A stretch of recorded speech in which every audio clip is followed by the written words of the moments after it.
গ্রামের পথ ধরে ইয়ামিন, শ্রাবণী এবং ফয়সাল হাঁটছিল। পথে হঠাৎ একটি বটগাছের নিচ দিয়ে যাচ্ছে ওরা। এমন সময় বটগাছের ডালে বসে থাকা একটি পেতনির খুব ইচ্ছে হলো ওদের সাথে যাবে। সারা রাত শিকার করতে করতে আমাকে কতবার ছোটাছুটি করতে হয়, আমি বড্ড টায়ার্ড। আমি বরং ওই মেয়েটার ওপর ভর করি।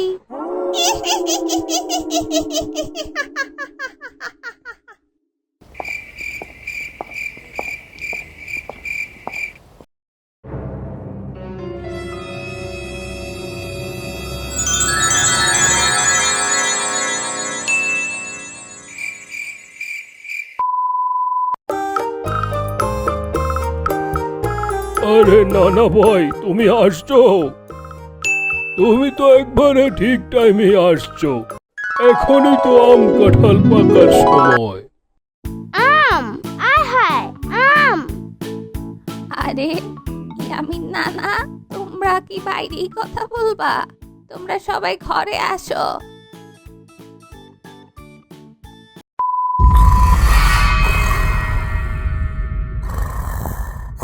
শ্রাবণী, এই শ্রাবণী, শিকার করতে যাবি না? রাত হলো যে।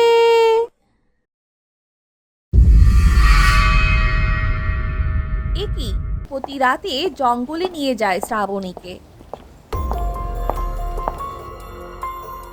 প্রতি রাতে কিছু না কিছু শিকার করে খায়।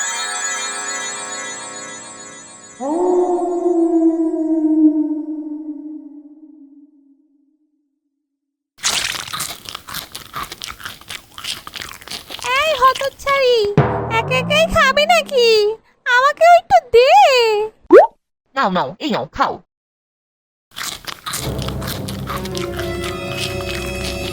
এভাবেই চলছিল। পেতনিটি যখনই কিছু খেতে ইচ্ছে করত, শ্রাবণীর উপর ভর করত, আর শ্রাবণী এগুলো শিকার করে খাওয়া শুরু করে দিত।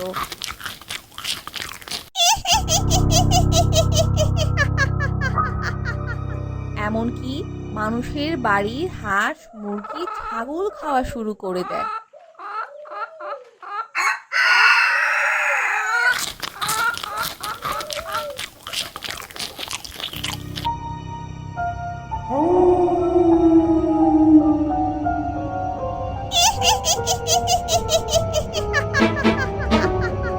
একটু সাবস্ক্রাইব করো না রে ভাই।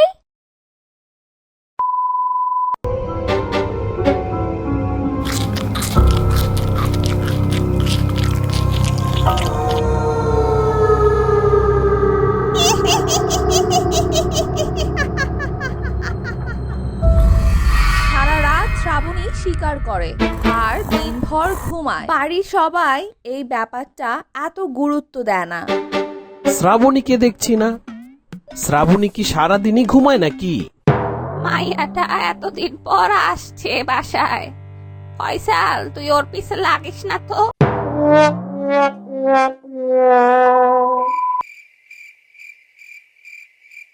হঠাৎ একদিন রাতে ইয়ামিনের ঘুম ভেঙে যায়। ঘুম ভাঙতেই ইয়ামিন বাইরের উঠানের দিকে যায়। এই দাদি নাতি নানা তানা নানা রে, আমার গান নাই রে, আমার গান নাই রে। দাদি নাতি নানা তানা নানা রে, আমার গান নাই রে, আমার গান নাই রে।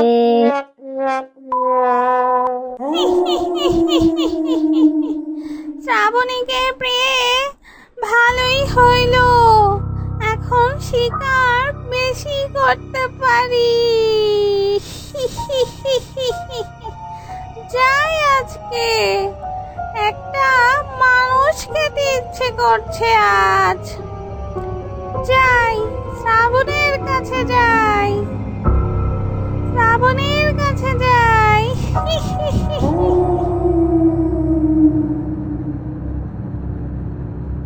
ইয়ামিন আফরিন ঘরে ঢুকবে ঠিক এমন সময় দেখে শ্রাবণী হেঁটে হেঁটে যেন বাইরের দিকে যাচ্ছে। এই সাম্বা তুমি কোথায় যাও? এই সাম্বা, তোমাকে ডাকি, তুমি শুনো না? আরে ইয়ামিন, তুমি এত রাতে এখানে কি করো? ঘরে যাও, ঘরে যেয়ে ঘুমাও। আমি কিন্তু মাকে বলে দিব তুমি রাতে অনেক দূরে ঘুরতে গেছো।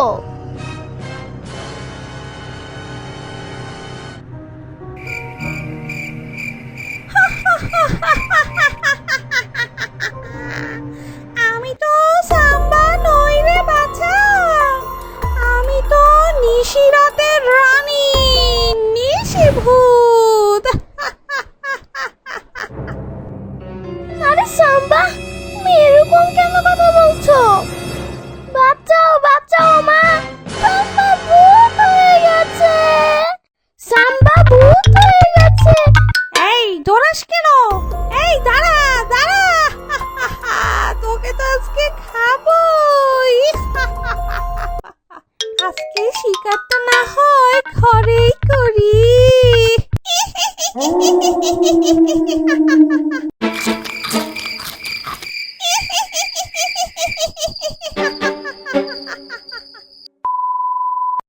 গ্রামের পথ ধরে ইয়ামিন, শ্রাবণী এবং ফয়সাল হাঁটছিল।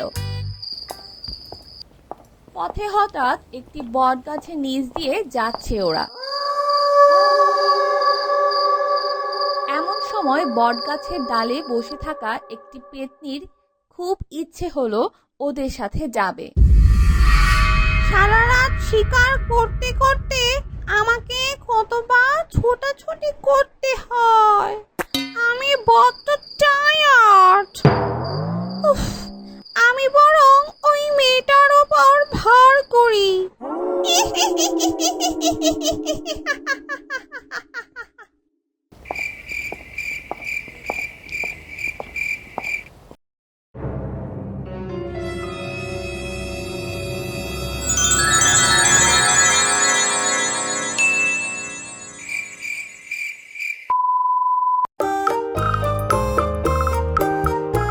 আরে নানা ভাই, তুমি আসছো?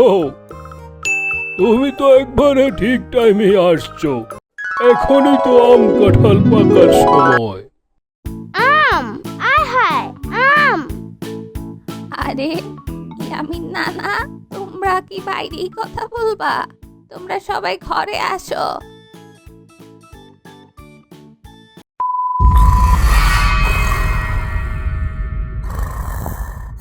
শ্রাবণী, এই শ্রাবণী, শিকার করতে যাবি না? রাত হলো যে।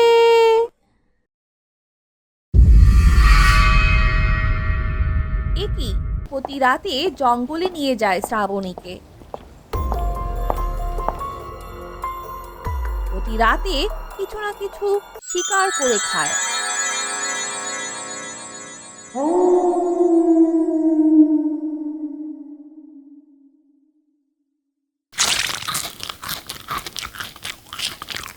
এই হতচ্ছাড়ি, একা একাই খাবি নাকি? আমাকে একটু দে। নাও নাও, এই নাও খাও।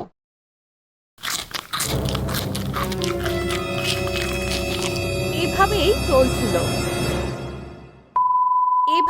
চলছিল।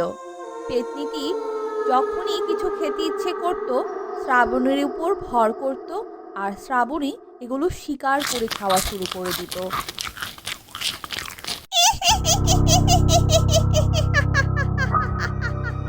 এমনকি মানুষের বাড়ির হাঁস, মুরগি, ছাগল খাওয়া শুরু করে দেয়।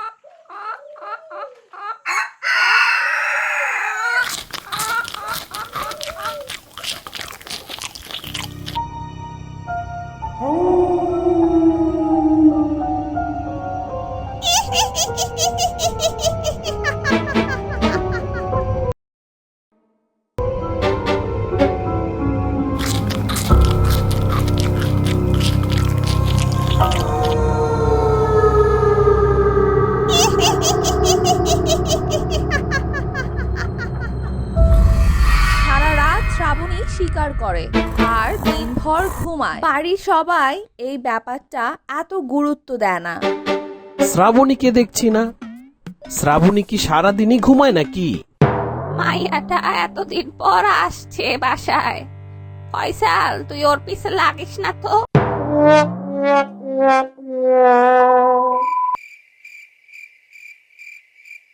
হঠাৎ একদিন রাতে ইয়ামিনের ঘুম ভেঙে যায়। ঘুম ভাঙতেই ইয়ামিন বাইরের উঠানের দিকে যায়। হেই দাদি নাতি নানা তানা নানা রে, আমার গান নাই রে, আমার গান নাই রে। দাদি নাতি নানা তানা নানা রে, আমার গান নাই রে, আমার গান নাই রে।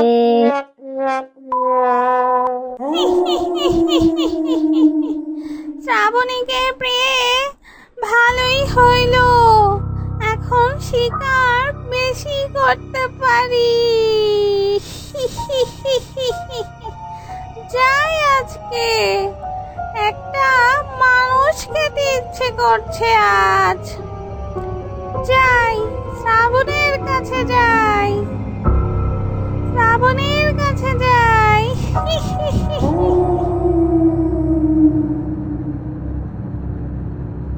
ইয়ামিন ঘরে ঢুকবে, ঠিক এমন সময় দেখে শ্রাবণী হেঁটে হেঁটে যেন বাইরের দিকে যাচ্ছে। এই সাম্বা, এই সাম্বা, তুমি কোথায় যাও?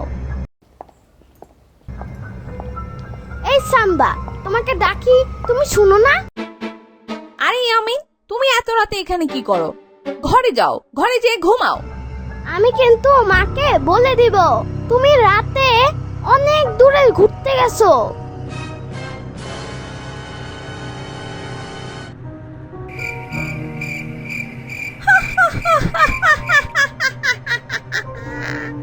আমি তো সাম্বা নই রে বাছা, আমি তো নিশিরাতের রানী, নিশিভূত। আরে সাম্বা, তুমি এরকম কেন কথা বলছো? বাঁচাও, বাঁচাও মা, সাম্বা ভূত হয়ে গেছে, সাম্বা ভূত হয়ে গেছে। এই দৌড়াস কেন? এই দাঁড়া দাঁড়া, তোকে তো আজকে খাবোই। আজকে শিকারটা না হয় ঘরেই করি। বন্ধুরা, তোমরা যদি আমাকে সাবস্ক্রাইব না করো তাহলে আমি তোমাদের সাথে থাকবো কিভাবে? বন্ধুরা, তোমরা সবাই আমাকে সাবস্ক্রাইব করো।